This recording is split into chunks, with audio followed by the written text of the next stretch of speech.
Hello and welcome to Wisdom Trek. This is Guthrie Chamberlain, and I am your guide to wisdom. Thank you for joining us for our 7-day-a-week, 7 Minutes of Wisdom podcast. This is day 28 of our trek, and yesterday we looked at the first 6 trails that we can take to gain courage, and today we're going to look at the remaining 6 trails of life where we can be actually infused with courage. We cover a lot of topics on our podcast, all focused on gaining wisdom and insight to help us create a living legacy. Many of these podcasts are in series steps that cover multiple days. So if you've missed any of the episodes, please subscribe to the Wisdom Trek on iTunes, Stitcher, or listen to them on wisdom-trek.com. We are recording our podcast today from our studio at the Big House in Marietta, Ohio. We just arrived back for about 8 days with lots of lawn work and renovation projects to accomplish. If you hear some of those squawking birds in the background today, it's primarily our red-tailed hawk family speaking to each other. They are nesting and raising their young in the large trees surrounding the big house, and they appear to be quite noisy and loud this evening. If you've not heard our story about our primary residence or home here in Ohio, please check out the About Us page on wisdom-trek.com. We are blessed to have a history rich with stories. The stories that all of us share about life is the spice that makes life interesting and allows us to live abundantly. Well, let's jump right in and finish our remaining 6 trails. These are the trails of courage, and let's see how we can apply them to our daily lives. Trail number 7, the trail of taking bold action.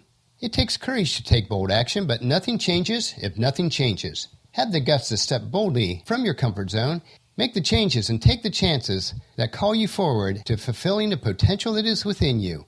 Courage will allow you to trade procrastination and excuses for a commitment of being a person willing to do what it takes to live abundantly. Whatever the risk you face on the trail of life, it is a much greater risk not to do anything. Or as Jackson Brown put it, be bold and courageous. When you look back on life, you'll regret the things that you didn't do more than the things that you did.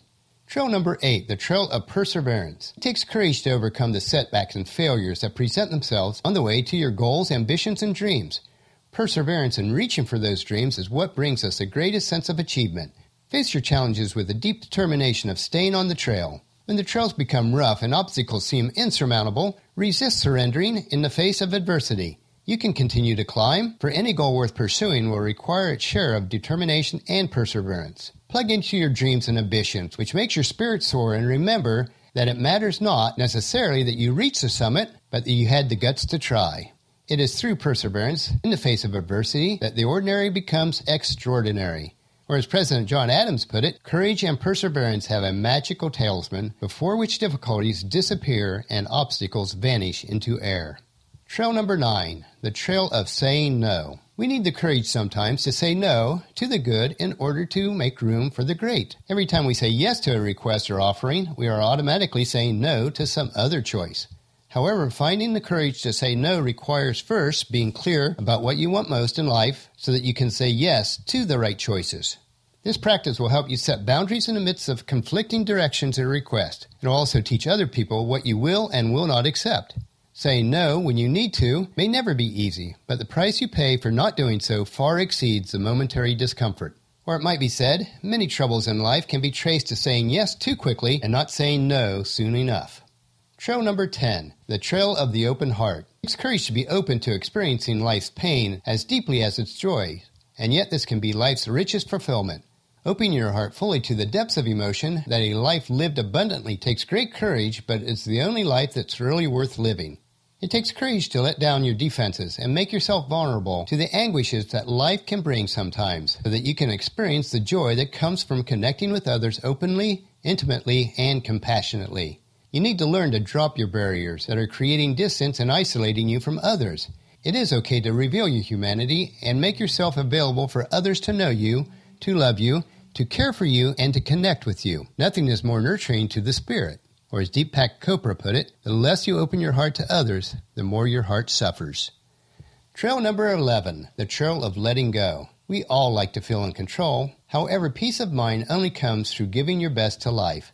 It takes courage to detach yourself from the outcome of your efforts, knowing that everything in life has a purpose. Put your faith in the wisdom that has developed you. Have the courage to know that who you are is not defined by the outcomes of your effort. You need to trust that all you need at any moment to take the challenges of life is already present in you. You need to give up fighting what you cannot control, focusing on what you can control, and live in the present moment. Finding the courage to let go will not impede your ability to achieve what you seek most in life, but it will enhance it. Or Roseanne Cash put it this way, the key to change is to let go of your fear. And our final trail number 12, the trail of leading others. Leadership is not a position, it is the choice and courage to take action. Every day you have an opportunity to be a leader, for the essence of leadership is inspiring people to move in a direction that they might not otherwise have gone, to impact others in a manner that they will accomplish more than they would have otherwise, to lead them to accomplish and to grow into someone they may otherwise not have become. By choosing the path of integrity, personal responsibility, and courage, you will automatically shine your light so brightly that it will reveal to others the splendor of their own. Ultimately, only by living with courage yourself and being the leader will others find the courage to lead the world into the future filled with possibilities.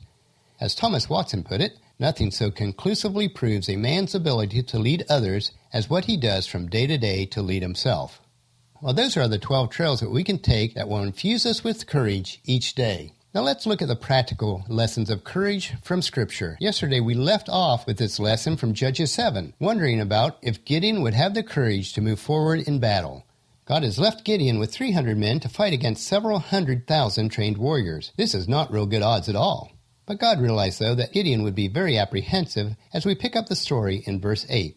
The Midianite camp was in the valley just below Gideon. That night the Lord said, "Get up, go down to the Midianite camp, for I have given you the victory over them. But if you are afraid to attack, go down to the camp with your servant Purah. Listen to what the Midianites are saying, and you will be greatly encouraged. Then you will be eager to attack." So Gideon took Purah and went down to the edge of the enemy camp. The armies of Midian, Amalek, and the other peoples of the east settled in the valley like swarms of locusts. Their camels were like the grains of sand on the seashore, too many to count. Gideon crept up just as a man was telling his companion about a dream. The man said, "I had a dream, and in this dream a loaf of barley bread came tumbling down into the Midianite camp. It hit a tent, turned it over, and knocked it flat." His companion answered, "Your dream can only mean one thing. God has given Gideon, son of Joash, the Israelite, victory over Midian and all its allies." Well, when Gideon heard this dream and its interpretations, he bowed in worship before the Lord. Then he returned to the Israelite camp and shouted, "Get up, for the Lord has given us victory over the Midianite hordes." He divided the 300 men into 3 groups and gave each man a ram's horn and a clay jar with a torch in it. Then he said to them, "Keep your eyes on me. When I come to the edge of the camp, do just as I do. As soon as I and those with me blow the ram's horn, blow your horns too, all around the entire camp, and shout, 'For the Lord and for Gideon.'" It was just after midnight, after the changing of the guard, when Gideon and his 100 men with him reached the edge of the Midianite camp. Suddenly, they blew the ram's horns and broke their clay jars. Then all 3 groups blew their ram's horns and broke their jars.